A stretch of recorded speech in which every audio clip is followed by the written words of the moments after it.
नमस्कार, जनादेश 2024 में आपका स्वागत है। मैं हूं अभिषेक सिन्हा आपके साथ। एक बार फिर लोकसभा का महामंथन समुद्र मंथन से भी ज्यादा गंभीर हो गया। लोकसभा चुनाव का महामंथन झारखंड के लिए। झारखंड में महागठबंधन में महाभारत शुरू हो गई है।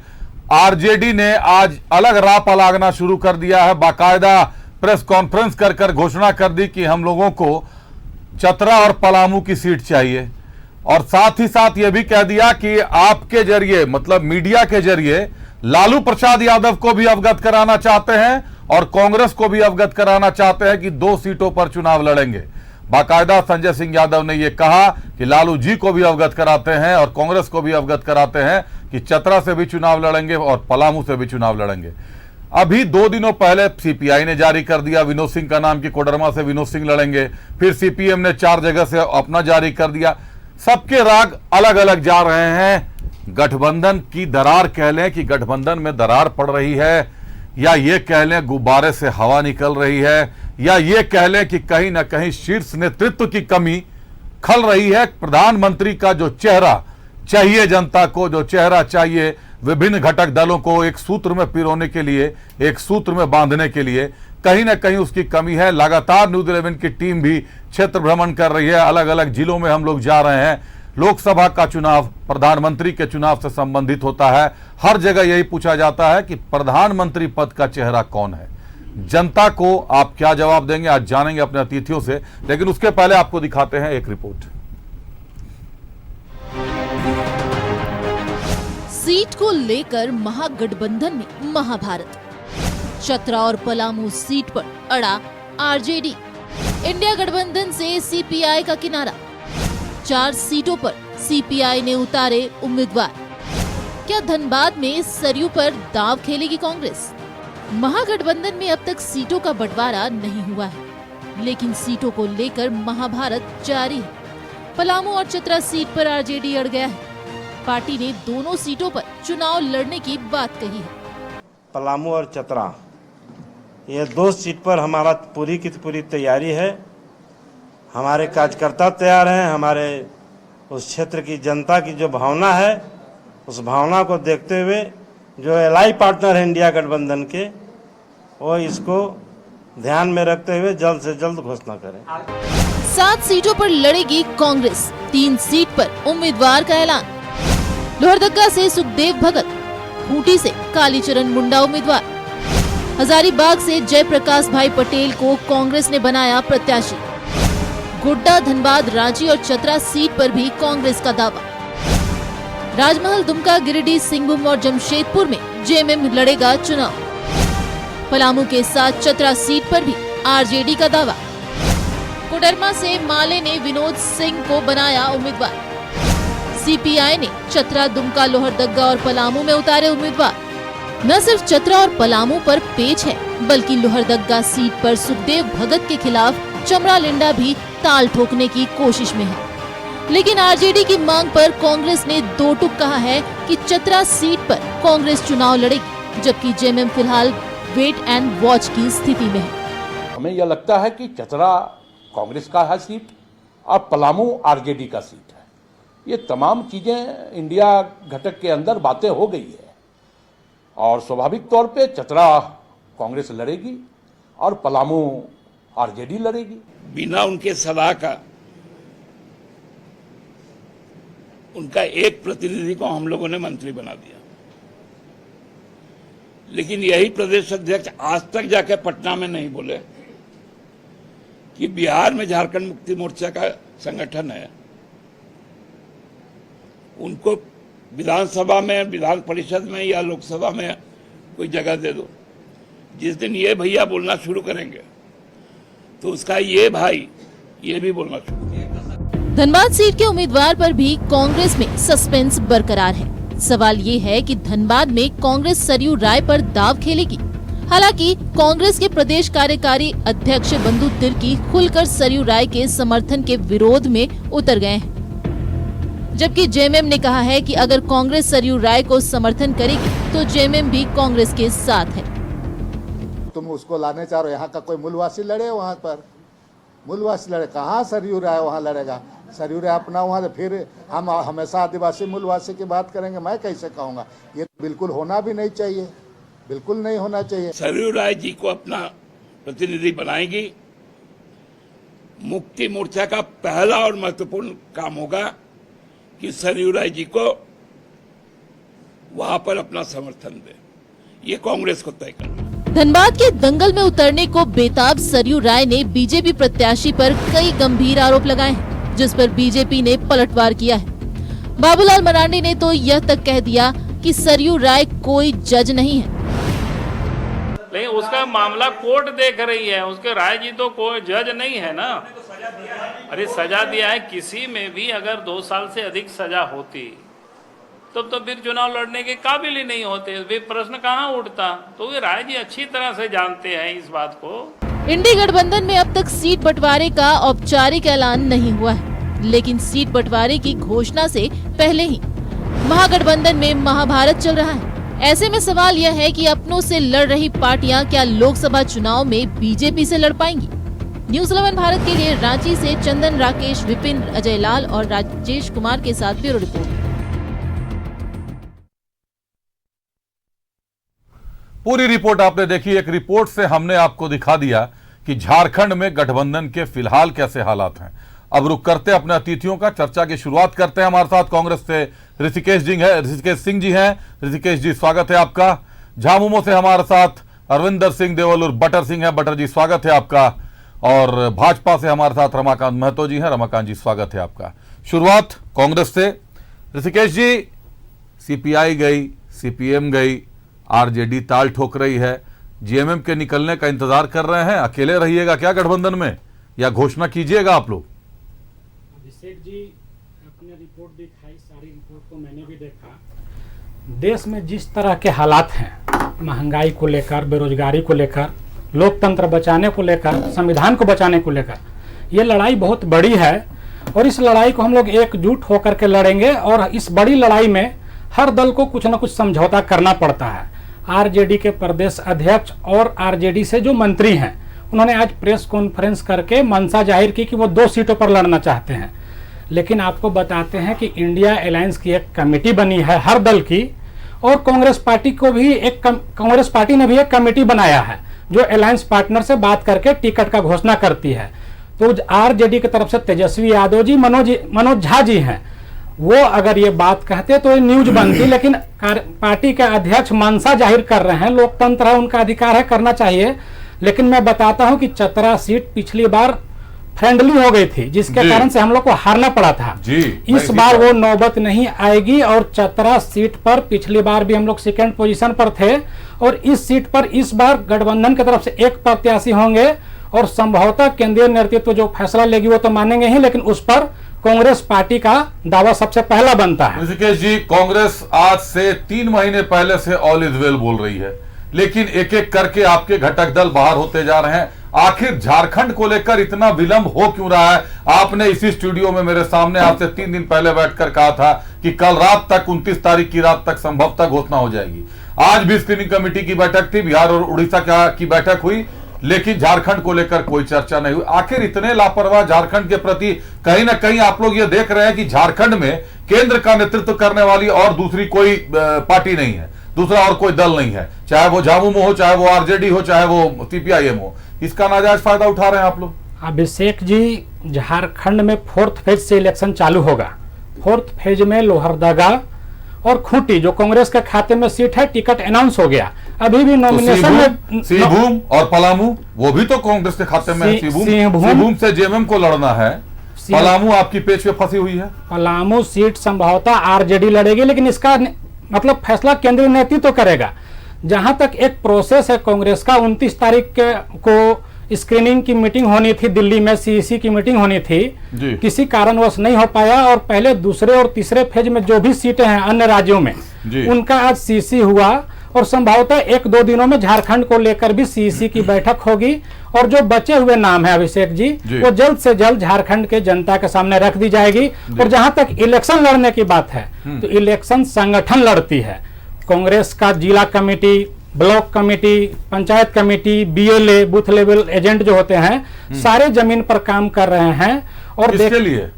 पार्टी के लिए जो भी जनता के कैंडिडेट पास आएगा, जाके क्या कह रहे हैं? जो किसको भी वोट देना? कैंडिडेट आएगा पार्टी की तरफ से, उसके लिए काम ऑलरेडी जमीन पर चल रहा है। लड़ाई बड़ी है, जमीन पर हम लोग लड़ रहे हैं। आ रहे हैं आपको आपके- तो सवाल आपके- भारतीय जनता पार्टी से पूछना चाहिए था कि जी। इतना दावा कर रहा है भारतीय जनता पार्टी, हाँ। 400 पार का, मोदी की गारंटी का, इसके बावजूद 4 सीटिंग सीट का सांसदों का टिकट इन्होंने काट दिया। जी। क्या आवश्यकता पड़ी थी? क्या वो काम नहीं कर पाए थे या परफॉर्म नहीं कर पाए थे? पूछूंगा, सवाल क्या पूछूंगा। कारण था? और एक का तो टिकट दे करके काट दिया, उससे भी बड़ा तो क्या सवाल- लगता था कि वो नहीं जीत पाएंगे? उससे भी बड़ा सवाल है मेरे पास, मैं उनके पास भी आता हूं, आप सुनिएगा सवाल ध्यान से। पहले एक बार बटर सिंह के पास चलता हूं।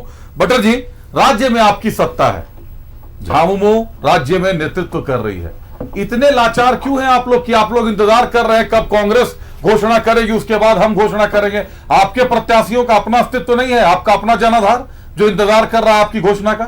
नहीं, देखिए, सबसे पहले तो अभिषेक जी, बहुत संवेदनशील मुद्दे पे हम लोग बात कर रहे हैं, क्योंकि जिस तरह से टीवी और चैनल्स के माध्यम से ये भ्रम फैलाया जा रहा है कि all is not well in the India गठबंधन, ये तो सबसे पहले तो इसको मैं नकारता हूं कि हमारे यहाँ ऑल मैं क्रॉस कर दूं आपको। हाँ, मैं क्रॉस कर हाँ दूं। जी। आपने कहा टीवी और मीडिया के माध्यम से भ्रम फैलाया जा रहा है। क्या एंकर अकेले बोल रहे हैं? क्या रिपोर्टर खुद से बोल रहे हैं? या आप जैसे प्रवक्ता, आप जैसे जिलाध्यक्ष, सुन ले मेरी बात, आप जैसे महानगर अध्यक्ष, आप जैसे प्रदेश अध्यक्ष लोग ही बोल रहे हैं? हम वही दिखाते हैं जो आप लोग बोलते हैं साहब। मैं आप पे ये प्रश्न नहीं उठा रहा हूं कि आप आप क्यों दिखा रहे हैं। मीडिया को या टीवी को बोलेंगे तो मैं भी मैंने कहा उसी के थ्रू ना मुझे आप बता रहे हैं। आप बोलेंगे तो मैं तो दिखाऊंगा ना नहीं, तो साहब। दिखाएंगे, ऑब्वियसली आप दिखाइए। बट मैं वो बोल रहा हूं कि जो आप दिखा रहे, हर चीज जो दिखाई जाती है वो सत्य नहीं होती है। आप दिखा रहे हैं, ऑप्टिक्स करा रहा है, कौन करा रहा है इसके पीछे, मैं इस पे नहीं जाना चाहता हूं।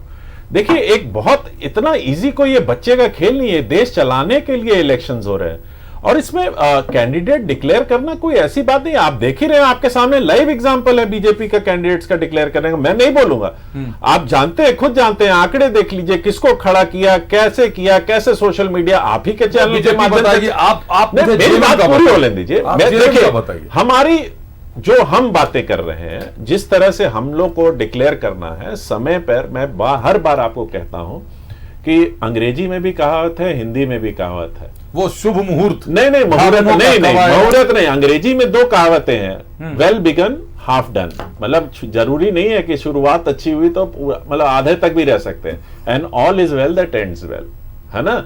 सो बीजेपी ने दिखा दिया कि वेल बिगन, हम कितना छाती ठोक के ये ले रहे थे, देखिए हमने कैंडिडेट डिक्लेयर कर दिए। आज क्या हाल है? क्या हाल है? सोशल मीडिया पे चल रहा है, इस कैंडिडेट को हटाओ, तो एक को हटा भी दिया। आप इससे डरते हैं? नहीं, हम डरते नहीं है, हम इनसे लेसन ले रहे हैं कि कहीं ऐसा ना हो जाए कि हम जिसको टिकट दें उसके बाद में लोगों ने सीटों पर जीत हासिल कर सत्ता में है, आप लेसन ले रहे हैं। सीटों पे जीत हासिल करके सत्ता पे है तो फिर उनको हटा क्यों रहे हैं जो जीते थे?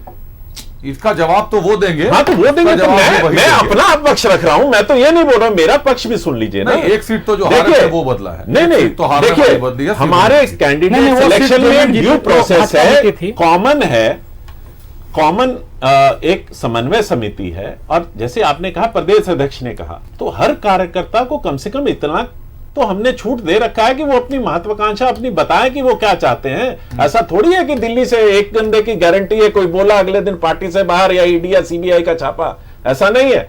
वो बोल रहे हैं, पर डिसाइड किसको करना है? जैसे हमारे मित्र ऋषिकेश जी ने कहा, डिसाइड करना है तेजस्वी जी को, मनोज झा जी को।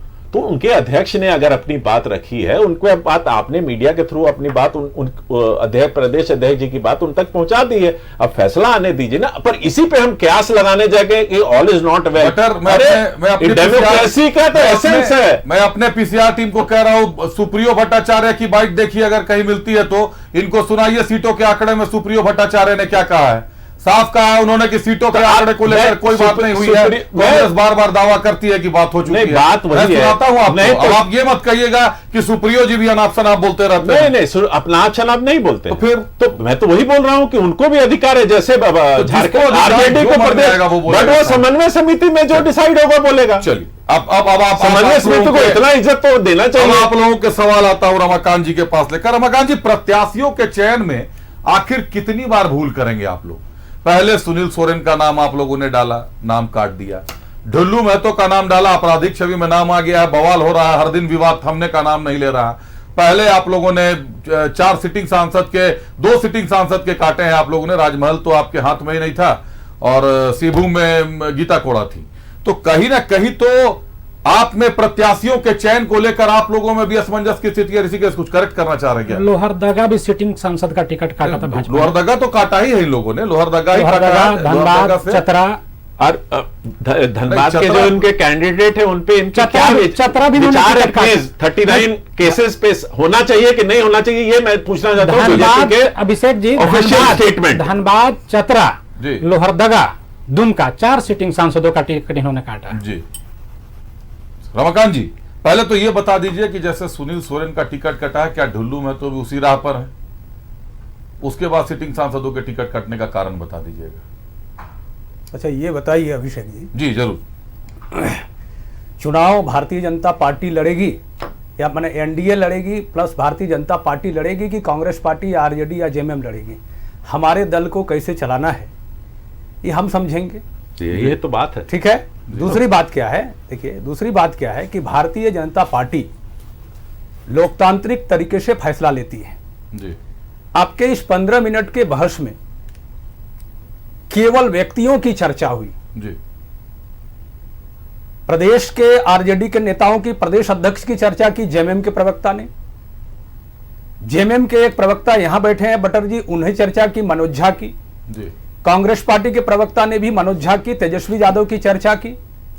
ये लोगों ने कभी ये नहीं कहा कि पार्टी की संसदीय बोर्ड या पार्टी की जो केंद्रीय टीम है इनकी फैसला लेने वाली की कोई कमेटी नहीं होती है जी।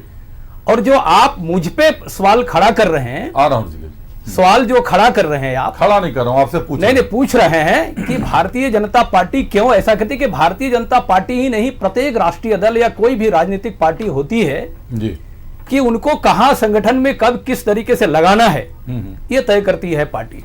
ये कहना। दूसरी बात क्या है कि मान लीजिए उसमें से कई महाभारत के युद्ध में भी जब दोनों सेनाएं आपस में खड़ी थी और खड़े होने के बाद में युद्ध की शुरुआत होने वाली थी, प्रारंभ होने वाली थी, तो युधिष्ठिर जी महाराज ने घोषणा की कि भाई यही एक अवसर है इस महाभारत के युद्ध में कि किसी को लगता है कि मैं धर्म के पक्ष में हूं और मैं राष्ट्र को केंद्र मान के यदि इस युद्ध की उद्घोषणा हुई है और ऐसा आपको लगता है सेनाओं के बीच में या महारथियों के बीच में या रथी या अर्धरथियों के बीच में, तो वो हमारे पक्ष में आ जाए।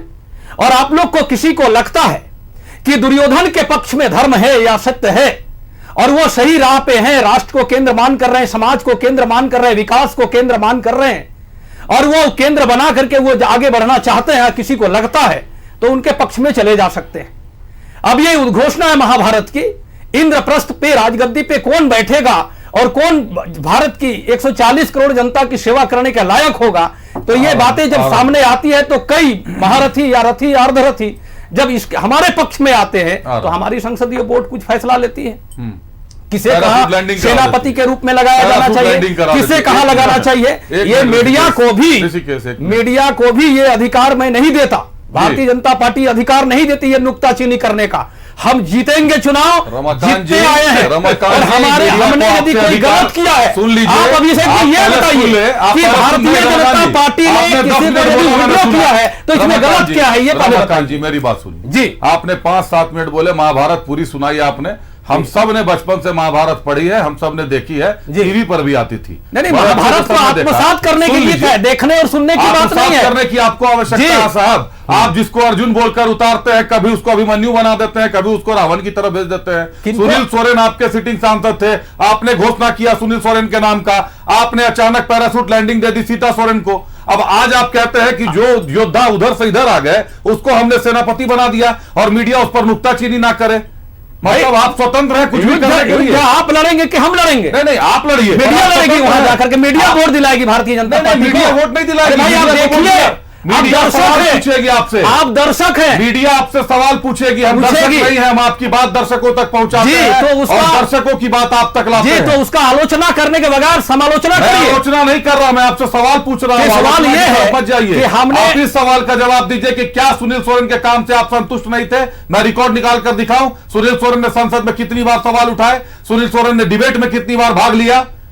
और मैं सीता सोरेन का निकाल कर दिखाऊं कि सीता सोरेन ने कितनी बार ये गलत बात, ये गलत समीक्षा करने का अधिकार भी, ये समीक्षा अधिकार करने का भी भारतीय जनता पार्टी को है। आप भारत के राजनीतिक दल से हैं, राजनीतिक पार्टी से हैं, आपके आत्मविश्वास को हम सलाम करते हैं, बनाए रखिए, लेकिन नुक्ताचीनी और आलोचना मीडिया नहीं करती। आप जो कह रहे हैं ये भी दर्शक देख रहे हैं। सवाल पूछने का अधिकार आपसे है हमारा कि आपने, आ रहा हूं ऋषिकेश, आपने सुनील सोरेन का टिकट क्यों काटा, आपने उसका जवाब छोड़कर बाकी तमाम जवाब। मैं जवाब दे रहा हूं ना, आप बताएं, मैंने कहा ना, आप बताएं मुझे। माननीय सुनील सोरेन जी को, सुनील सोरेन, मान लीजिए, सुन लीजिए बात को, क्या माननीय सुनील सोरेन जी को हमने विधानसभा की चुनाव नहीं लड़वाई? क्या भारतीय जनता पार्टी ने उन्हें नहीं लड़ाई?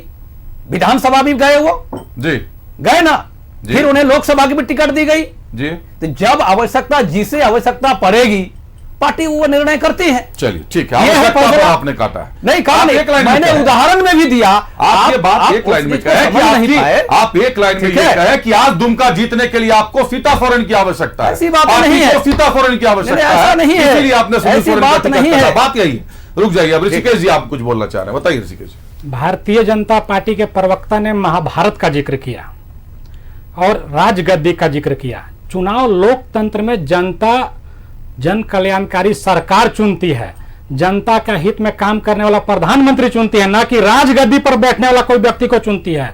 और महाभारत की लड़ाई में अभिषेक जी, दुर्योधन जितने भ्रष्टाचारी थे, जितने षड्यंत्रकारी थे, लड़ाई जीतने के लिए सबको अपने पक्ष में लाया था। भारतीय जनता पार्टी की स्थिति कमोबेश आज वही है। लोकतंत्र की इस बड़ी लड़ाई में जीतने के लिए सारे भ्रष्टाचारी अपराधी को अपने पक्ष में लाए हैं। धनबाद का इनका कैंडिडेट कौन है जिस पर 40 आपराधिक मुकदमा है? गोड्डा का इनका कैंडिडेट कौन है जिस पर जमीन हड़पने का भी केस रजिस्टर्ड हुआ है? और आप देखेंगे भ्रष्टाचारियों को भारतीय जनता अपने पार्टी में लाती है। और एक वॉशिंग मशीन है जिसका नाम है तड़ीपार वॉशिंग मशीन, उसमें डालती है और उनको फिर संत की उपाधि देती है। आपने देखा होगा कि अभी प्रफुल्ल पटेल को सीबीआई केस चल रही थी, उसको भ्रष्टाचारी बोलते थे। पहले मुझे एक जवाब दीजिए, आपने धनबाद की बात छेड़ी है। धनबाद में जैसे ही प्रिंस खान का ऑडियो वायरल होता है, आप जिनकी बात कर रहे हैं, डुल्लू महतो की बात आप कर रहे हैं, भाजपा से उनको प्रत्याशी बनाया गया है। प्रिंस खान का ऑडियो वायरल होने के बाद मुकाबला सीधे सीधे सरयू राय बनाम डुल्लू महतो का हो गया, केस भी बाकायदा दर्ज करा दिया। एक मिनट रुक जाइए, कांग्रेस अपने आप को कहां देखती है इस बीच में? आप लोग अभी तक अपने सीट की घोषणा भी नहीं कर सके, जनता के बीच क्या लेकर जाइएगा? सरयू राय तो नाम की घोषणा की और मुद्दा बनकर सामने आ गया। आप लोग कहां देख रहे हैं अपने आप को? और आज तो झामुमो ने कह दिया कि अगर कांग्रेस सरयू राय को समर्थन करेगी तो हम भी समर्थन करेंगे।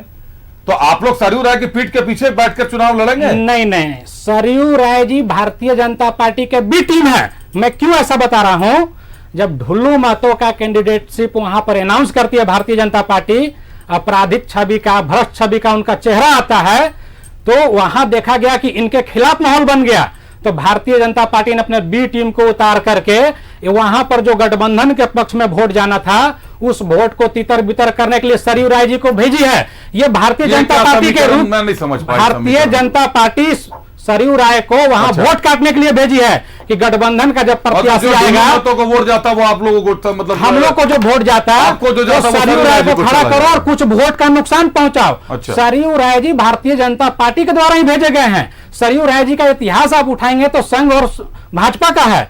और एक चीज आपको बताते हैं कि भ्रष्टाचारियों को इन्होंने देश में आगे बढ़ाने का काम किया। आप रोक दिए थे अशोक चौहान जी का, अशोक चौहान जी पर प्रधानमंत्री जी ने कहा था कि आदर्श सोसाइटी घोटाला का ये आरोपी है और ये घोटाला किए हैं। उसी अशोक चौहान जी को ये राज्यसभा 24 घंटे में भेजते हैं। नवीन जिंदल पर इन्होंने सीबीआई का आरोप लगाया, बोला भ्रष्टाचारी हैं। उस नवीन जिंदल जी को 1 घंटे में लोकसभा की टिकट मिलती है। भारतीय जनता पार्टी जो महाभारत का एग्जाम्पल दे रहे थे, तो महाभारत में दुर्योधन जिस तरह से सारे भ्रष्ट लोगों को अपने साथ रखा, तो उस तरह भारतीय जनता पार्टी सारे भ्रष्ट लोगों को ला करके ये युद्ध जीतना चाहती है और राजगद्दी पर बैठना चाहती है।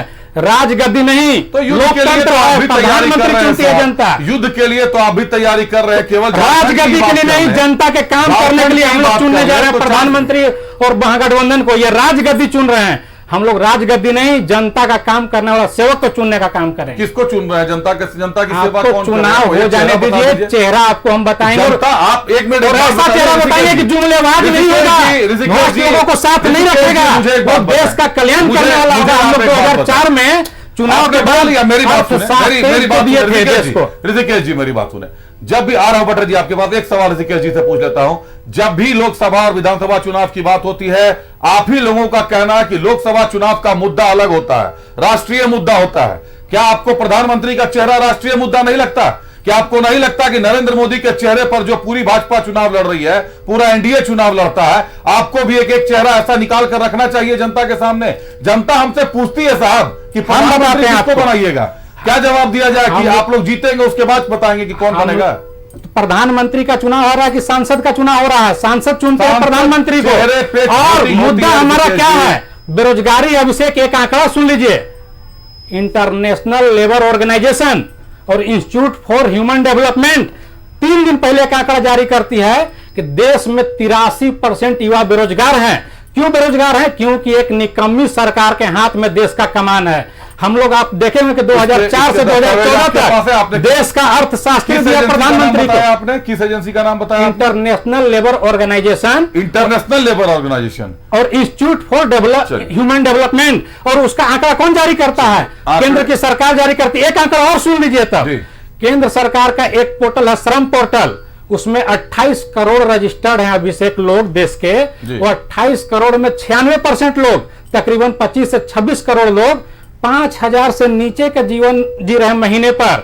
यानी और वो तो यूपीए की सरकार थी, यूपीए की सरकार थी तो एवरेज था 16,000, आज एवरेज है 5,000। ये दिखाता इनका केंद्र सरकार का श्रम पोर्टल है, आप उसमें ये जाके देख सकते हैं। श्रम पोर्टल मैंने लोग 5,000 के नीचे पर जीवन जी रहे हैं। पर आ रहे हैं तो मुझे आंकड़े पूरे देखने पड़ेंगे कि जब आपकी सरकार थी, यूपीए की सरकार थी, उस समय क्या हुआ था, आज क्या हुआ। एक बार भट्टर जी हाथ उठाते। भट्टर जी कुछ कहना चाह रहे थे, आप बताएं।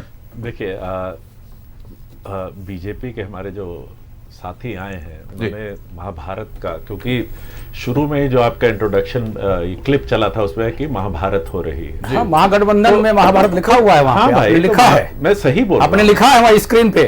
सर मैं तो बोल ही रहा हूं कि महाभारत चल रही है, पर जिस तरह, और सबसे बड़े हमारे मित्र ने ऋषिकेश जी ने बताया कि कैसे दुर्योधन, तो मैं तो आपको एनालॉजी दे रहा हूं। देखिए कैसे अभी आपने देखा कि ईडीआई और सीबीआई के डर से कैसे ज्वाइन करवाया जा रहा है लोगों को, और महाभारत आपने भी देखी है, मैंने भी देखी है। आप लोगों ने द्रोणाचार्य को क्या कहकर डराया? मेरी बात सुनिए, द्रोणाचार्य जी, भीष्म पितामह जी, क्या वो अंदर से खुश थे दुर्योधन के साथ जाने में? बट उनकी क्या मजबूरी थी। तो आज की एनालॉजी यही है कि ईडीआई सीबीआई का डर दिखा के, ईडी सीबीआई का डर दिखा के ऐसे लोगों को अपने साथ अपनी टीम में इन्होंने शामिल किया है कि किसी तरह से हमको, बट एंड में क्या हुआ। और सबसे बड़ा बात, युधिष्ठिर जी की बात की, युधिष्ठिर जी झूठ नहीं बोलते थे, है ना, पर हमारे प्रधानमंत्री हर दिन झूठ बोलते हैं। शाम को उनको अपना बात वापस सोशल मीडिया में साफ हो जाता है, आने लग जाता है कि देखो ये कल की आपने देखी 2 बातें इंपॉर्टेंट है लास्ट 2 दिन की। श्रीलंका का आइलैंड 2015 में यही जयशंकर जी विदेश सचिव थे, फॉरेन सेक्रेटरी, उन्होंने आरटीआई में जवाब दिया था कि वो जो आइलैंड था वो इंटरनेशनल बाउंड्री के श्रीलंका के साइड पे था और ये सक्सीड और अपने पास रखने का मुद्दा ही नहीं है। पर 2024 में वही फाइनेंस सेक्रेटरी, अब फाइनेंस मतलब फॉरेन सेक्रेटरी आज फॉरेन मिनिस्टर है और वो बोल रहा है कि नहीं हमने उनको दे दिया। तो अपनी ही 2015 से 9 साल में अपनी ही बात को झुठला रहे हैं क्योंकि अभी इलेक्शन है। दूसरा, कल के इंटरव्यू में देख लीजिए हमारे माननीय प्रधानमंत्री ने क्या किया कि वो इलेक्ट्रल बॉन्ड की स्कीम इसलिए लेके आए थे लोगों को पारदर्शिता। अरे इलेक्ट्रल बॉन्ड की स्कीम तो आप लाए थे कि पारदर्शिता नहीं हो, उसको तो अनकॉन्स्टिट्यूशनल सुप्रीम कोर्ट ने कहा और आप अपनी छाती पीट रहे हैं कि देखिए हमने अनकॉन्स्टिट्यूशनल लॉ बनाया, हमारी विक्ट्री है। तो अरे कितना झूठ बोलोगे। युधिष्ठिर जी झूठ नहीं बोलते थे, रमाकांत जी सच सच बोलते थे। ये लोग दुर्योधन के साथ है। तो झूठ बोलने वाले को युधिष्ठिर जी की बेइज्जती मत कीजिए प्लीज। वो महाभारत के हमारे आपको यूं ही ले आया कि तुम महाभारत की बात, ये दुर्योधन की तरफ है। तो यही शुरू किया, जब शुरू उन्होंने किया मैंने कंप्लीट कर दिया। अब आता हूं मैं बात पे कि सबसे बड़ी बात है कि लोगों को इतनी उत्सुकता, अरे हमको जनता के बीच में जाना है, जनता को वोट देना है, हम जनता को टाइम आने पे बता देंगे कौन कैंडिडेट है। जनता मन बचा चुकी है कि हमको बीजेपी को नहीं वोट देना, हमको पता है। और सबसे बड़ी बात है कि डायनेमिक्स चेंज होते हैं। अब मान लीजिए कि हम हर दिन लोकसभा में, आपको मालूम है कि इन्होंने जो कैंडिडेट्स फील्ड किए हैं, किस कास्ट का है, क्या समीकरण बन रहा है। कैसे रामटैल जी चौधरी आ गए हमारे कांग्रेस में, हमारे गठबंधन में आए ना बिना दबाव के, ये भी बड़ी अच्छी हाँ बिना दबाव के। उनपे तो हमने जेबी पटेल आए, तो वो दबाव देते हैं, आप लोग क्या देते हैं? हम कुछ नहीं देते, हम देते हैं कि आप जेपी पटेल जी को विचारधारा दी आप लोगों ने, अरे नहीं, रामटैल जी को अरे वो गए कहां से थे, वो गए कहां से थे जेबी पटेल? आप वो देखिए, इसी के परिवार के थे, उसको लालच देके वो ले गए थे जब उनका। बट्टर जी, जेपी पटेल जी की बात तो आप लोग ना ही करें, क्योंकि झामुमो से जब गए थे वो भाजपा में, तो उन्होंने कहा था कि झामुमो परिवारवाद हावी है, झामुमो रहने लायक पार्टी नहीं है। कई सारे उनके बयान हमारे पास। अच्छा, सेम सीता सोरेन जी भी बोल के गई है, इनका भी हाल देख लीजिएगा। नहीं वो ठीक है इलेक्शन के, लेकिन आज भी आप ये देख लीजिए कि गठबंधन में आप है, लेकिन वो झामुमो नहीं जाना चाहे, वो कांग्रेस चले आए। आपके यहां दल से जब लोग बदलते हैं, सरफराज अहमद जब झामुमो छोड़ते हैं तो कांग्रेस में चले आते हैं, कांग्रेस छोड़ते तो झामुमो में चले जाते हैं। मतलब सीट जिसकी जहां से फिक्स होती है वहां लोग शिफ्ट कर जाते हैं अपने आप को, और आप कहते हैं कि हम कुछ नहीं देते साहब। हम तो अलायंस को एक मानते हैं, ये आप मानते हैं नहीं तो आप। सबसे बड़ी बात है कि जो जहां के सीट के हकदार है वो किसको सीट जा रही है उसी पार्टी में तो जाएगा। चलिए रमाकांत जी से पूछ लेते हैं। रमाकांत जी, बटर जी ने बड़ी बात कही कि जनता जान रही है कि भाजपा को वोट नहीं देना है, भाजपा को सत्ता में नहीं लाना है, कितने सहमत है इससे आप? नहीं, पहले ये लोग अपना दुल्हा तय कर लें कि ये जो बारात निकालना चाहते हैं जी, चूंकि हेडलाइन दी थी महागठबंधन में महाभारत की बात कर रहे हैं, ठीक है ना जी। ये जरा सुने, जरा बटर जी और ऋषिकेश भाई मेरे सुन रहे हैं, ठीक है, इत्मीनान से सुनिए कुछ बातें। और जो आरोप लगाया है आपने, और जिस विराट व्यक्तित्व के बारे में जो आप लोग आरोप लगाते हैं माननीय प्रधानमंत्री के बारे में, नरेंद्र मोदी जी के बारे में, एक बात समझ लीजिए आप लोग कि राम ने जो राजनीति की वह मुक्ति कहलाई, और कृष्ण की जो राजनीति थी वो एक युक्ति थी। और यही राजनीति को जब सोनिया जी ने, राहुल जी ने, लालू यादव जी ने, हेमंत सोरेन जी ने, जो राजनीति हुई जो दुनिया में बदनाम हो गई, और यही राजनीति को जब अटल जी ने और नरेंद्र मोदी जी ने की तो दुनिया में ही राजनीति प्रतिष्ठित हो गई। और जब आज पूरे विश्व में माननीय नरेंद्र मोदी जी के नेतृत्व में पूरे विश्व में एक सीमा रेखाएं पार करके पूरे विश्व में एक नई विचारधारा के साथ और विकास के चीजों को आगे बढ़ाकर वसुधैव कुटुंबकम को लेकर के जब माननीय नरेंद्र मोदी चल रहे हैं तो इन्हें रास नहीं आ रही है। देश विकसित भारत की ओर बढ़ रहा है तो इन्हें रास नहीं आ रही है। और जब सभी देशों की सीमाओं के साथ में इन्होंने जो कंट्रोवर्सी बना के रखी थी, चाहे वो जम्मू कश्मीर का मामला हो, चाहे नॉर्थ ईस्ट का मामला हो, चाहे श्रीलंका का मामला हो, चाहे गुजरात के बीच में 40 डिग्री जो अक्षांशीय पाठ है उसका मामला हो, जो पाकिस्तान के साथ विवाद हो, म्यांमार के साथ जो विवाद हो, इन सारे विवादों को माननीय प्रधानमंत्री जी ने जब क्लियर कर दी तो इन्हें दर्द हो रही है पेट में। चलिए और ये झारखंड में आते हैं, ये भी गोल गोल घुमाते हैं, झारखंड की बात करते नहीं है। इसलिए मुझे इन्हें भी ब्रह्मांड दिखाने की आवश्यकता है कि दुनिया में नरेंद्र मोदी की धाक क्या और भारत की धाक क्या है। आज पाकिस्तान खांसी नहीं कर रहा है, अमेरिका चुप है, चाइना चुप है, दुनिया भारत की ओर देख रहा है। कोरोना के समय में पूरे दुनिया को भारत ने सेवा दी, ये इन्हें नहीं समझ में आती है सामरिक दृष्टिकोण से। ठीक है, अरे झारखंड के बीच में, झारखंड में क्या है, झारखंड की बात क्यों नहीं करते? तो मैं ले आता हूं, सुनिए मैं बता रहा हूं, सवाल नहीं मैं बता रहा हूं, ये झारखंड की बात क्यों नहीं कर? ऋषिकेश जी कहां का डेटा ला रहे थे, ऋषिकेश जी डेटा ला रहे थे, बोलने दिया 5 मिनट बोला आपने। आप ये बता दीजिए कि आपके प्रत्याशियों के तरफ से क्या गैंगस्टर और अपराधी भी चुनाव में ताकत आजमाएंगे? नहीं, बताइए इससे पहले जो क्या कौन सी आपराधिक बात कर रहे हैं आप? किससे, कहां पे सजा हुई है उनकी? माननीय बाबूलाल जी ने आपको साफ स्पष्ट कहा है कि तो फिर हेमंत सोरेन को आप दोषी कैसे बोलते हैं? कौन सी सजा होगी? अरविंद केजरीवाल के पास कैसे बोलते हैं? जी उनको जवाब ददई दुबे सवाल पूछ रहे हैं, आपसे पूछ रहे, पहले ये तो समझ नहीं, ददई दुबे जी पे क्या आरोप नहीं थे? वे भी तो वहां से लड़े थे, विधानसभा भी लड़े थे। नहीं कर रहा मैं, प्रिंस खान के ऑडियो की बात कर रहा हूं। प्रिंस खान के ऑडियो से क्या लेना देना? वो सरजू राय के साथ उनके मामले हैं। अच्छा, मतलब प्रिंस खान के ऑडियो से कोई लेना देना नहीं है। चुनाव में वो कह रहे हैं कि महतो को अगर टिकट मिल गया है तो आप लोगों को तकलीफ हो रही है।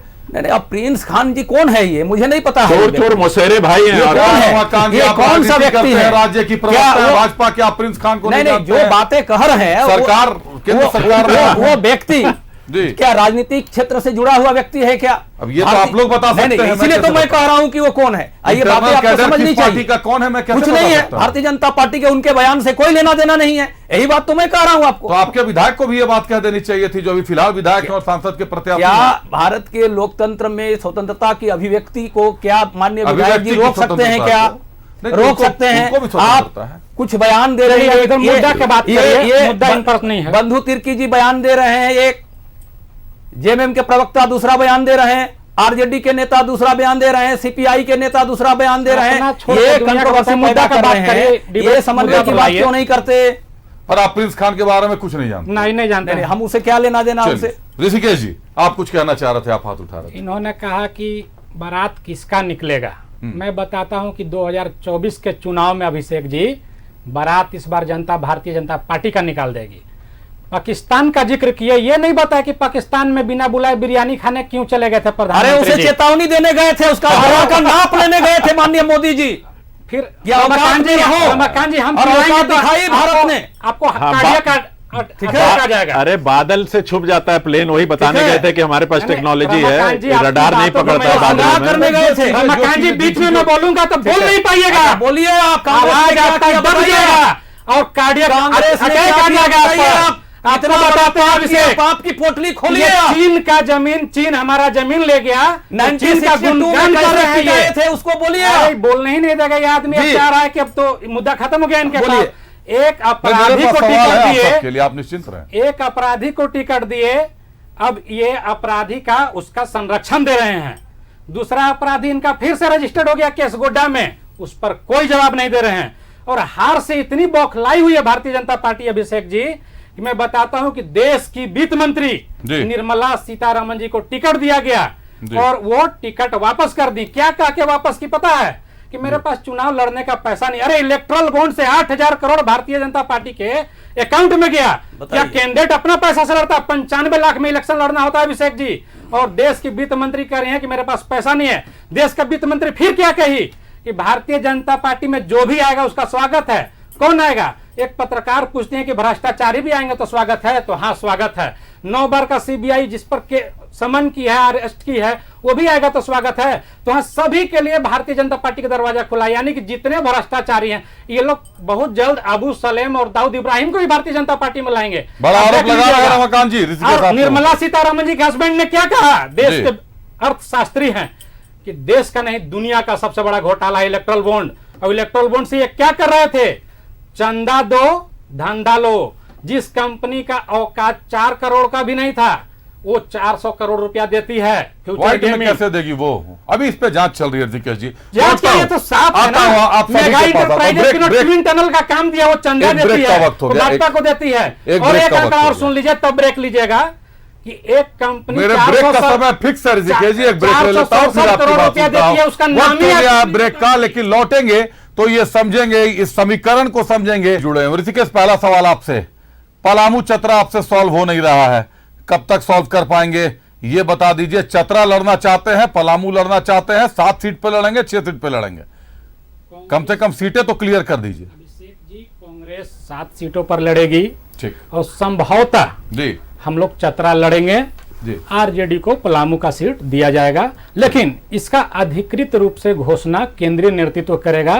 और जल्द से जल्द, हमको लगता है 4 तारीख को, 29 को थी, किसी कारण से टल गई, 4 तारीख को फिर सीईसी झारखंड को लेकर के है। और 4 तारीख तक संभवतः आपके सामने सारे कैंडिडेट आ जाएंगे और चतरा पलामू का जो संशय है वो भी खत्म हो जाएगा। लेकिन जो संभवतः पुराना हम लोग का जो वहां वोट है, उस हिसाब से हम लोग चतरा सीट लड़ने जा रहे हैं। चतरा सीट लड़ना चाहते हैं। छूट गई थी अभिषेक जी। आपने कहा कि इलेक्ट्रल बॉन्ड पर बात होगी ब्रेक के बाद जी। इलेक्ट्रल बॉन्ड एक सुनियोजित तरीके से लूट का सिस्टम लाया गया था। सुप्रीम कोर्ट ने उसको अनकॉन्स्टिट्यूशनल किया और इलीगल किया। वो इसलिए क्योंकि वो ये राइट टू इंफॉर्मेशन के दायरे से बाहर था। नहीं, ये सूचना के अधिकार के दायरे से बाहर था। लेकिन ऋषिकेश जी, आप पारदर्शिता नहीं थी अभिषेक जी। बिल्कुल सुप्रीम कोर्ट ने जब आदेश दिया तब पारदर्शिता जब आई तो क्या आया मालूम है? चंदा दो, देखिए, ये रमाकांत जी को जवाब देना चाहिए, लेकिन शायद जानकारियां पता नहीं उनको। 30 टॉप कंपनी जो चंदा दी है अभिषेक जी, जिसमें 15 कंपनी टॉप की भारतीय जनता पार्टी को देती है, उन 15 कंपनी पर ईडी, सीबीआई और इनकम टैक्स का छापा पड़ा जी। और बैंक से ट्रांजैक्शन जब हो रहा था अभिषेक जी, तो एक खाता ऐसा है 467 करोड़ का जिसके सामने लिखा हुआ है कि किसी का नाम नहीं पता, जबकि एक खाता 466 करोड़ का है। जबकि बैंक में एक सिस्टम होता है कि आप 5 रुपए, 10 रुपए, इलेक्टोरल बॉन्ड में ये सिस्टम था कि बिना केवाईसी के आप नहीं दे सकते। और ये अपने आप में ये 466 करोड़ को अगर छोड़ दें तो ये पूरे देश के लिए एक प्रमाण है कि इन जो ये जितना भी समय निकला इलेक्टोरल बॉन्ड को, किस पार्टी को कितना चंदा गया, एक रिकॉर्ड तो मिला ऋषिकेश जी। आज आप ये मुंह खोलकर आज आप छाती, आप मेरी बात सुने, आज आप छाती, मिला चंदा ये कार्यशैली तो बहुत पुरानी है, पहले भी आरोप लगे ऋषिकेश जी। नहीं, मैं मेगा इंटरप्राइजेज में क्योंकि देखिए मैं बता रहा हूं, मेरी बात सुने, देखिए आप अपनी कहेंगे तो नहीं बात पूरी हो पाएगी, वक्त की पाबंदी है। मेरे पास सवाल झारखंड से पाएगी जो मैं आंकड़ा दूंगा। मैं न्यूज 11 के तरफ से मैं इलेक्टोरल बॉन्ड का गुणगान करने लगे जी। मैं इलेक्टोरल बॉन्ड का गुणगान नहीं कर रहा, मैं इलेक्टोरल बॉन्ड का खंडन कर रहा हूं। मैं आपको ये बता रहा हूं, उसको अनकॉन्स्टिट्यूशनल कहा, नहीं बिल्कुल, मैं भी उसको अनकॉन्स्टिट्यूशनल कह रहा हूं। मैं भी ये कह रहा हूं सूचना के अधिकार से बाहर रखा गया, जिसके कारण सुप्रीम कोर्ट ने इसको कैंसिल करते हुए तत्काल जारी करने का आदेश दिया। लेकिन जारी करने से आज आप छाती तान कर ये कह सकते हैं कि आज 86,000 करोड़ या 8,000 करोड़ या 56,000 करोड़ भाजपा को गए हैं या 1,000 करोड़ टीएमसी को गए हैं। लेकिन ये 2019 के पहले का रिकॉर्ड आपने रखा है। जो लोग बोलते थे कि स्विस बैंक से हम काला धन लाएंगे और सार्वजनिक करेंगे, वही लोग इलेक्ट्रल बॉन्ड का सारा सिस्टम को छुपाने का काम किया गया। ये अलग मुद्दा, ये देखिए, ये मुद्दा अलग है। इनकी कथनी और करनी अलग अलग है। ये है, ये मैं इस बात से सहमत हूं, मैं आपकी इस बात से सहमत हूं। काला धन तो नहीं आया, लेकिन देश में इन्होंने काला धन बनाया। बटर जी हाथ उठा रहे हैं, जाना होगा, वक्त की पाबंदी है। लेकिन आपको ये सीबीआई इनकम टैक्स का छापा पड़ा तब इलेक्ट्रल, हाँ, ये मैं इस बात से भी सहमत हूं। ये आंकड़े हमारे पास भी आ रहे हैं, अभी हम कंफर्म आंकड़े जुटा रहे हैं उस पर, हम कंफर्म आंकड़े जुटा रहे हैं उस पर। जिस दिन आएगा मैं उस पर भी आपके साथ बैठूंगा, बिल्कुल रखूंगा। ईडी सीबीआई के जाने के बाद किस दबाव में आता है। और एक मिनट बटर जी, मैं अपनी बात पूरी कर लूं। ईडी सीबीआई में जाने के बाद अगर चंदा मिला है तो आज केस का क्या स्टेटस है ये भी समझना होगा। कई सारे डिटेल्स निकालने पड़ेंगे, इसीलिए वक्त लग रहा है। क्या मैं वो भी आपसे ले लूंगा, जरूरत पड़ेगी तो मैं आपसे भी लूंगा। हमारा काम है साहब, हम रिपोर्टर भी है, तो हमारा काम है आपसे आंकड़े लेना। जरूर लूंगा। एक आंकड़ा, खाली एक आंकड़ा छोटा सा है कि 2024 से 2024 तक 10 साल प्रतुल जी से खासे जो है प्रभावित है ऋषिकेश जी भी। बताए ऋषिकेश जी आप। 2014 से 2024 तक का एक पीएमएलए एक्ट के तहत आंकड़ा है अभिषेक, 95% केस विपक्ष के नेताओं पर गया है। वो आंकड़ा तो है, रिजल्ट क्या है 5900 केस में? उन 95% में कितनों ने ईडी को चंदा दिया, कितनों ने बीजेपी को चंदा दिया, मुझे ये रिकॉर्ड चाहिए। मैं निकालूंगा, बता दूं, समय दीजिए, उसका भी लिस्ट लेके मैं निकालूंगा, मैं ले लूंगा अभी आपसे। चलिए बटर जी आप हाथ उठा रहे थे, कुछ कहना चाह रहे थे। मैं तो यही कहना चाह रहा था कि देखिए, जिस दिन सुप्रीम कोर्ट ने इस लॉ का स्ट्रक डाउन किया तो उन्होंने एक ही बात कही कि ये अनकॉन्स्टिट्यूशनल लॉ है। और आज उस अनकॉन्स्टिट्यूशनल लॉ के लिए अपने आप को ग्लोरीफाई कर रहे हैं इस देश के प्रधानमंत्री कि मैंने अनकॉन्स्टिट्यूशनल लॉ बनाया इसलिए जनता को। तो जिस पार्टी को सुप्रीम कोर्ट ने कह दिया कि आप, तो बाकी सब भी क्यों ना प्रीव्यू में आ जाए कि जितने एक दिन में 145 एमपी को पार्लियामेंट से बाहर करके 45 लॉ पास किए, तो हम क्या जानते हैं कि वो कॉन्स्टिट्यूशनल है कि अनकॉन्स्टिट्यूशनल है। और जिसके लिए आज ये अपनी छाती ठोक चेस्ट थंपिंग कर रहे हैं, उसके अगेंस्ट में कि ये डेटा बाहर नहीं आए, हरीश साल्वे इसका विरोध है। इसका जरूर इतने बड़े 5 करोड़ रुपए जरूर होना चाहिए था। रजिस्टर्ड जरूर होना चाहिए था, जो हुआ इलेक्टोरल बॉन्ड में। और सबसे बड़ा बात है लास्ट मोमेंट तक उनकी कोशिश रही कि नहीं, और जिस अगर देखा कि सीजीआई तो मान नहीं रहे, उन्होंने एक बार इलेक्टोरल बॉन्ड से बटर जी, लोहरदगा पर आप लोग क्या करेंगे ये बता दीजिए। लोहरदगा सीट पर सुखदेव भगत की घोषणा हो गई है। घोषणा हो गई सुप्रियो है, भट्टाचार्य का बयान है कि अगर चमरा लिंडा लड़ना चाहेंगे तो हम समर्थन करेंगे। नहीं देखिए, तो नहीं ना लड़ रही है अभिषेक, ये सुप्रियो भट्टाचार्य बताएंगे और चमरा लिंडा बताएंगे। ये बताएंगे प्रवक्ता हैं। उन्हीं से पूछ रहा हूं, इंडिया बटर जी से जो पूछ है, रहा हूं। इंडी गठबंधन, इंडिया अलायंस जी जो है, जी। अगर उसके किसी एक कैंडिडेट को डिक्लेयर कर दिया गया जी। है तो उसकी पूरी मान मर्यादा में रहते हुए उसकी पूरी उसके साथ हम लोग चलेंगे। और चमरा लिंडा जी फ्री हैं, अगर वो अपना इंडिपेंडेंट लड़ना चाहते हैं वो लड़े। बट अगर एक बार कैंडिडेट हम मतलब आप लोग कांग्रेस के लिए आप लोग चमरा जी को त्याग देंगे? चमरा जी को त्याग कौन दे रहे? चमरा जी विधायक लड़ेंगे, इंडिपेंडेंट तो लड़ेंगे। अरे तो अगर जो विधायक, जैसे सीता सोरेन के साथ क्या हुआ, विधायक तो वो भी थी, अब तो वो तो आकर गई महत्वाकांक्षा, बाकायदा लेकिन पार्टी में। से अगर ज्यादा किसी की महत्वाकांक्षा होती, पार्टी से बड़ा कोई नहीं है। मैं तो यही बोलना चाहता हूं। चलिए अब एक बार रमाकांत जी का रुख करते हैं, बहुत देर से संयम पकड़े हुए। रमाकांत जी, ढुल्लू महतो और निशिकांत जी दोनों पर केस हुआ है, लेकिन निशिकांत जी खुलकर मुखर हुए।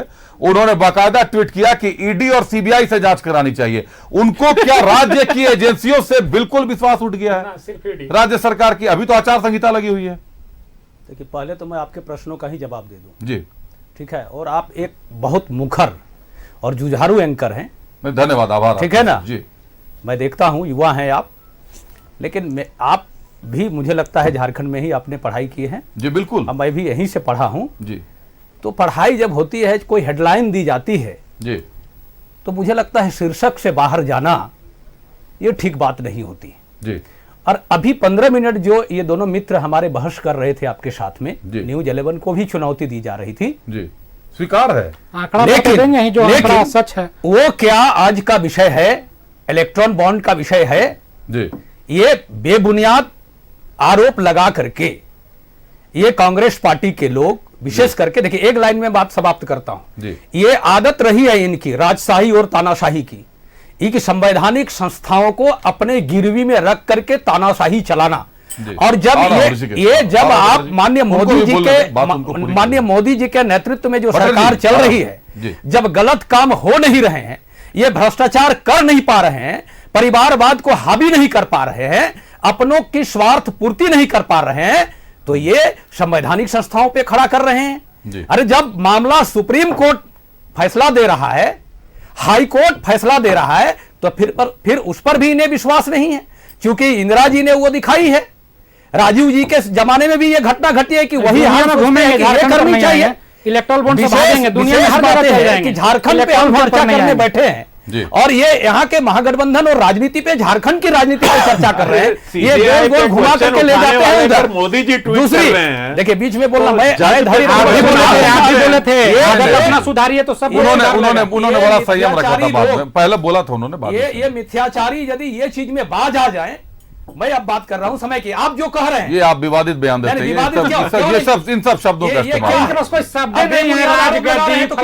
आप मुझे ये बताएं कि निशिकांत जी पर आरोप लगा, ढुल्लू जी पर आरोप लगा, निशिकांत जी मुखर होकर सामने आए। अभिषेक जी ये बातें सुनिए, जब वो माननीय विधायक है वर्षों से, जी, क्या राज्य सरकार उन पर दृष्टि नहीं लगाई? क्या राज्य सरकार उस पर, माननीय सरयू राय जी आरोप लगा रहे हैं, जी, किन पर? अच्छा, सरयू राय भी भाजपा से जुड़े हुए हैं। कैसे कह रहे हैं? पुराने ये तो समर्थन दे रही है। बिल्कुल, मैं अभी का समीकरण तो वही बता रहा हूँ।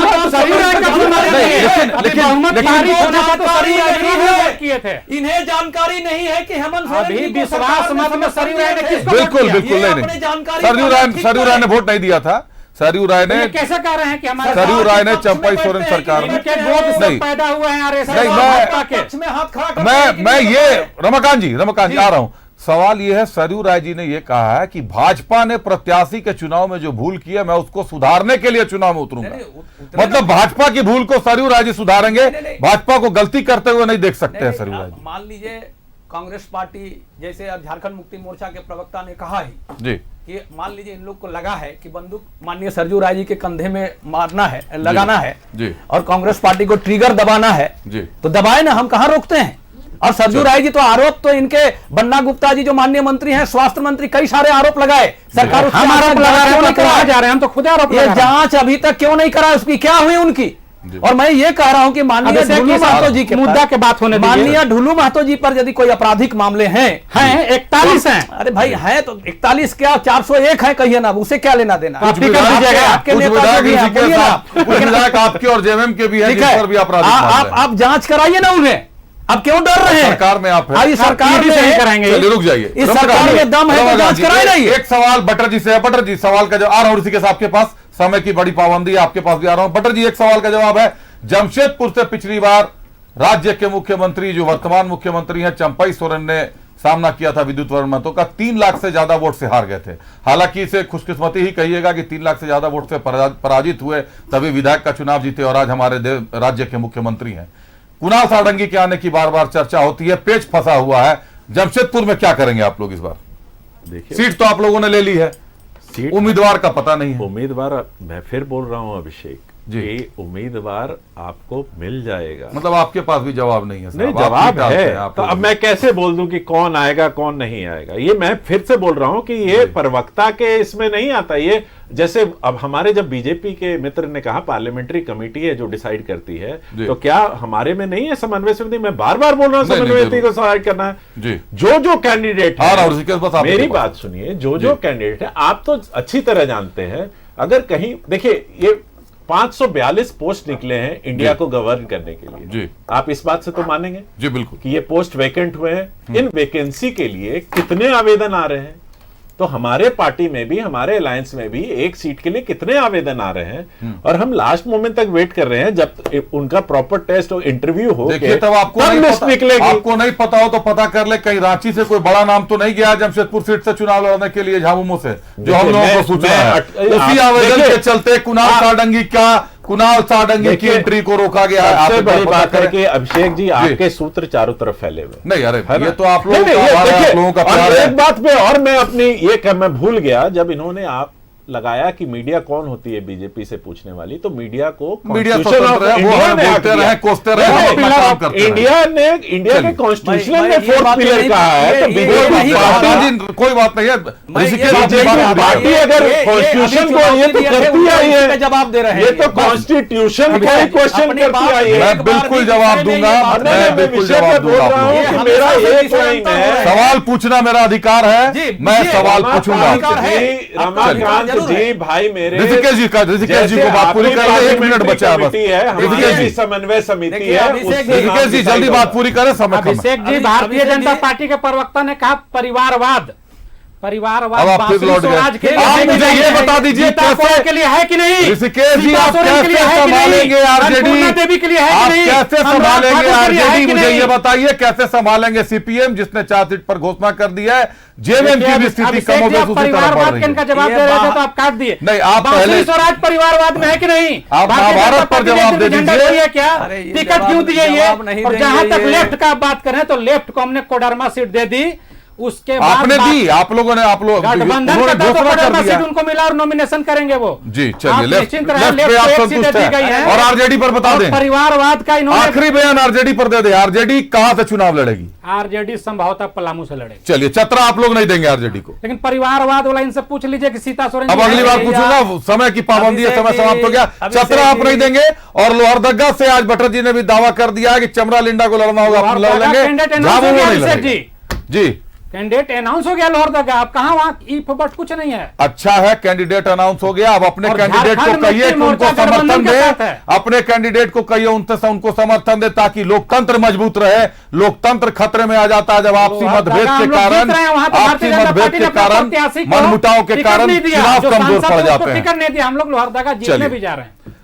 समय की पाबंदी है, समय आज समाप्त हुआ। सवाल कई हैं, लोहरदगा पे जीत है निश्चित तौर पर। जमशेदपुर में पेशो पेश अभी तक जारी है। बात करें चतरा और पलामू की तो आरजेडी ने तो आज घोषणा भी कर दी, सीपीएम अलग से अपना मोर्चा खोले हुए है। कहीं ना कहीं आईएनडीआईए गठबंधन अपने आप में अभी तक उलझा हुआ है। हालांकि कांग्रेस के शीर्ष नेता यह दावा कर रहे हैं ऑल इज वेल, सारा कुछ बेहतर है। झामुमो के भी जो लोग आ रहे हैं वो ये कहते हैं, लेकिन भीतर खाने की हवा कुछ और बह रही है भीतर खाने से। ये साफ है कि हमारी नहीं सुनेंगे साहब तो हम भी नहीं सुनेंगे। अब अगर लोहरदगा की बात करेंगे तो लोहरदगा से चमरा लिंडा चुनाव नहीं लड़के सुखदेव भगत के अगेंस्ट में काम करते हैं या खड़ा हो जाते हैं निर्दलीय में, तो वोट किसका कटेगा? जो बात धनबाद के लिए सरयू राय पर ऋषिकेश ने कही, वही सेम बात आके शुरू हो जाती है लोहरदगा पे, वही चतरा और पलामू में। और चतरा तो एक ऐसी जगह है जहां पे एक बार दोस्ताना संघर्ष भी हो चुका है, जिसको ये लोग दोस्ताना संघर्ष कहते हैं, दरअसल वो से वोट की काटा काटी कहती है। जनता उसको वोट के काटने के नाम से जानती है। बहरहाल चाहे जो भी हो निष्कर्ष, लेकिन अब INDIA गठबंधन को इंतजार नहीं कराना चाहिए, क्योंकि जनता काफी लंबे अरसे से इंतजार कर रही है। चुनाव सर पर है और चेहरा सामने है जिसके साथ आपको टकराना है। धन्यवाद करते हैं अपने अतिथियों का। हमारे साथ झामुमो से बटर सिंह जी जुड़े थे, बटर जी धन्यवाद है आपका। कांग्रेस से ऋषिकेश जुड़े थे, ऋषिकेश धन्यवाद आपका। और भाजपा से हमारे साथ रमाकांत महतो जी जुड़े थे, रमाकांत जी बहुत धन्यवाद आपका। सभी अतिथियों का धन्यवाद, अतिथियों का धन्यवाद। बहुमूल्य समय निकालते हैं, हमारे साथ जुड़ते हैं, पार्टी की, जनता की, दर्शकों की बात बताते हैं, आप तक पहुंचाते हैं जो भी पार्टी की राजनीति होती है और राज्य में चल रही राजनीति से आपको रूबरू कराते हैं। बहरहाल खबरें चलती रहेंगी, बने रहिए न्यूज़ 11 भारत के साथ। मेरे साथ आज इतना ही, नमस्कार।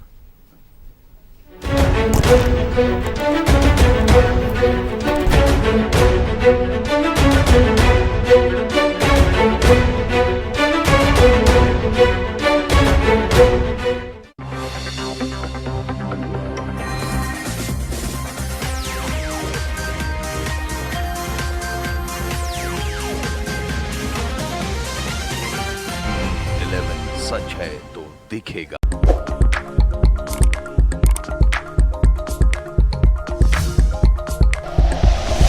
Like and share videos, subscribe करें हमारा चैनल और प्रेस करें बेल आइकॉन। न्यूज़ 11 भारत, सच है तो दिखेगा।